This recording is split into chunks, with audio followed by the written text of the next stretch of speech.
BJP. നേതൃത്വം നൽകുന്ന മഹായുതി സർക്കാർ മഹാരാഷ്ട്രയിൽ അധികാരമേറ്റെടുത്തിട്ട് 2 മാസം പിന്നിട്ടിരിക്കുന്നു. അധികാരമേറ്റെടുത്ത നാൾ മുതൽ സർക്കാരിൽ അസ്വാരസ്യങ്ങളും പതിവായിരിക്കുന്നു. ഉപമുഖ്യമന്ത്രിയും ശിവസേന വിമത വിഭാഗം നേതാവുമായ ഏക്നാഥ് ഷിൻഡെയാണ് മഹായുതി മുന്നണിക്ക് തലവേദന സമ്മാനിക്കുന്നത്. ചരിത്രത്തിൽ ഏറ്റവും വലിയ വിജയം നേടിയിട്ടും ബി.ജെ.പി. മുഖ്യമന്ത്രി ദേവേന്ദ്ര ഫട്നാവിസിന് മനസമാധാനമായി എവിടെ ഭരിക്കാൻ സാധിച്ചിട്ടില്ല. ഇക്കഴിഞ്ഞ തിങ്കളാഴ്ച ദേവേന്ദ്ര ഫട്നാവിസ് ഉപമുഖ്യമന്ത്രി ഷിൻഡെയുമായി ഒരു ചർച്ചയ്ക്ക് വഴി തുറന്നതാണ്. അസ്വാരസ്യങ്ങൾ പറഞ്ഞു തീർക്കാനുള്ള വേദിയായി ഈ യോഗത്തിന് നേതൃത്വം കണ്ടെങ്കിലും അവസാന നിമിഷം പിന്മാറി ഷിൻഡെ താൻ മയപ്പെടില്ല എന്ന പ്രഖ്യാപനം നടത്തിക്കഴിഞ്ഞു. മഹാരാഷ്ട്ര സർക്കാർ നടപ്പിലാക്കാൻ പോകുന്ന ചില പദ്ധതികളെ സംബന്ധിച്ച് ഉള്ള ഒരു യോഗമാണ് അത് എന്നറിയിച്ചു. ആരോഗ്യം, പാർപ്പിടം, കുടിവെള്ള വിതരണം, ശുചിത്വം തുടങ്ങിയ അടിസ്ഥാന ആവശ്യങ്ങളെ സംബന്ധിച്ചുള്ള ചർച്ചകൾക്കായിട്ടാണ് ഫട്നാവിസ് ഷിൻഡെയെ മുഖ്യമന്ത്രി ഓഫീസിലേക്ക് ക്ഷണിച്ചത്.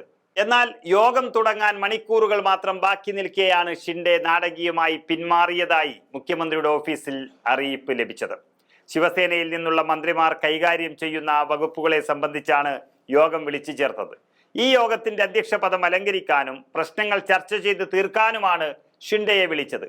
അതേസമയം മറ്റൊരു ഉപമുഖ്യമന്ത്രി അജിത് പവാർ ദിവസം മുഴുവനും നീണ്ടുനിന്ന ഈ മീറ്റിംഗിൽ പങ്കെടുക്കുകയും ചെയ്തു. കഴിഞ്ഞ ആഴ്ച നടന്ന മന്ത്രിസഭാ യോഗവും ഷിൻഡെ ബഹിഷ്കരിച്ചിരുന്നു. ഇതിന് പിന്നാലെയാണ് മുഖ്യമന്ത്രി വിളിച്ച അനുരഞ്ജന യോഗവും ഏക്നാഥ് ഷിൻഡെ ബഹിഷ്കരിച്ചത്.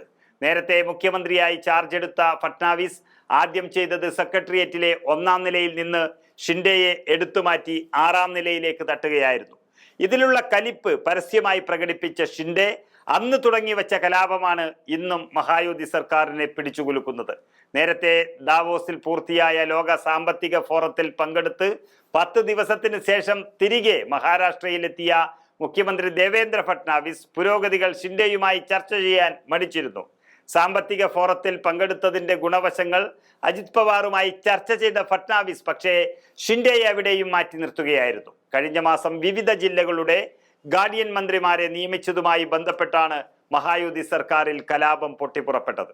ശിവസേന നേതാവ് ഏക്നാഥ് ഷിൻഡെയും അനുയായികളും അതൃപ്തി പരസ്യമാക്കി രംഗത്ത് വന്നതോടെ നാസിക്, റായ്ഗഡ് ജില്ലകളുടെ ഗാർഡിയൻ മന്ത്രി നിയമനം ഫട്നാവിസിന് പിൻവലിക്കേണ്ടി വന്നു. NCP മന്ത്രി അദിതി തത്കറെ, അതുപോലെ BJP മന്ത്രി ഗിരീഷ് മഹാജൻ എന്നിവർക്കായിരുന്നു റായ്ഗഡ്, നാസിക് ജില്ലകളുടെ ചുമതല യഥാക്രമം നൽകിയത്. NCPക്ക് അമിതമായ പ്രാധാന്യം മഹാരാഷ്ട്ര സർക്കാരിൽ നൽകുന്നുവെന്ന ചിന്തയിൽ അസ്വസ്ഥനായി നിൽക്കുകയാണ് ആ നേരത്ത് തന്നെ ഏക്നാഥ് ഷിൻഡെ. ഇതിനിടയിലാണ് ഗാർഡിയൻ മന്ത്രിസ്ഥാനം കൂടുതലായി അജിത് പവാറിന്റെ NCPയിലേക്ക് പോയത്.